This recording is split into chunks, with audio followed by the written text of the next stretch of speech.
It was a quiet Friday evening when I returned home from work, exhausted and just wanting some peace. But as I opened the door, I was met with a scene that shattered my entire world. My wife, Alina, sat on the couch laughing with another man. She didn't even flinch when she saw me. Instead, she looked me dead in the eye and said, "This is Ray. He's going to get me pregnant." My heart stopped. The words echoed in my head, cutting through me deeper than any blade ever could. I froze, unable to comprehend what I'd just heard. We'd been trying for a baby for 2 years, going through doctor visits, treatments, and emotional highs and lows together. Or so I thought. Turns out, while I was fighting for our future, she had already given up and moved on with him. I clenched my fists, not out of rage yet, but disbelief. I asked her if she was serious, and she just smirked, resting her hand on his thigh like I didn't exist. Ray looked smug, arrogant, like he owned the place already. He had no shame, sitting in my living room, drinking my whiskey, touching my wife.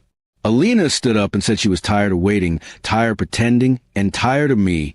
"You're not enough," she hissed. "Ray is." With that, she led him upstairs, into our bedroom. I stood there numb.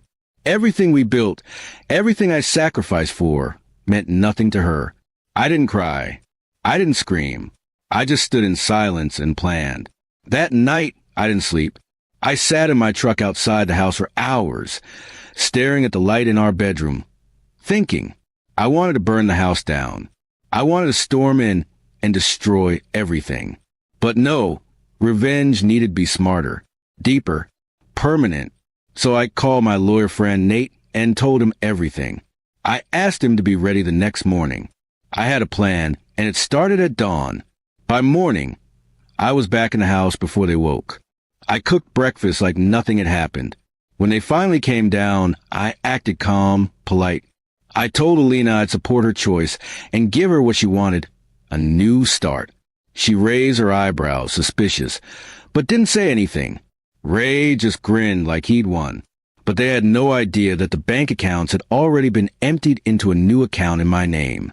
No idea that I transferred the house into my brother's name, legally removing her from any ownership. That day, I served her divorce papers right at the kitchen table. She looked stunned. I had also included proof of her affair, photos, text logs, everything Nate helped me collect from the past few weeks. She tried to argue, cry, play the victim, but I didn't budge. I told her she could keep the clothes on her back and whatever fit in her car. Nothing more. Not the house. Not the car. Not the savings. Nothing. Ray tried to intimidate me, stepping in like he was going to swing. But I stood my ground. I told him he had no legal standing, and that if he touched me, he'd be facing charges. Then I reminded him that she was now his problem, not mine. Good luck raising a baby with a woman who lies and cheats, I said, locking eyes with him. That wiped the smirk off his face. I changed the locks that same day and had her belongings boxed up and placed on the porch. She tried calling, texting, begging me to talk, but I ignored every message. Her family tried to intervene, but when I sent them the evidence, they stopped replying. She was out of places to turn. Her new lover didn't seem so excited anymore, either. I later heard he left her after a few weeks, when he realized she was broke and homeless. A month later, I found peace.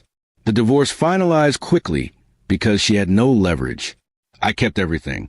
The house, the money, even the dog chose to stay with me. My nights became quiet again, but not sad. Peaceful.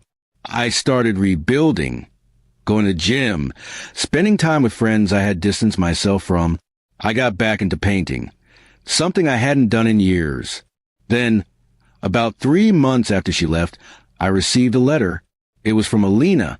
She apologized, said she made a huge mistake, that Ray used her and abandoned her. She said she was living with a cousin, struggling to get by, and regretted everything. She asked for another chance, said she missed me. I read it once and threw it in the trash. She had chosen her path, and I had chosen mine, one without her. I never responded, not even to acknowledge her pain. My revenge wasn't loud or violent. It was complete silence, total erasure. I moved on. I built myself up again, stronger, smarter, and without the weight of someone who had so easily betrayed me.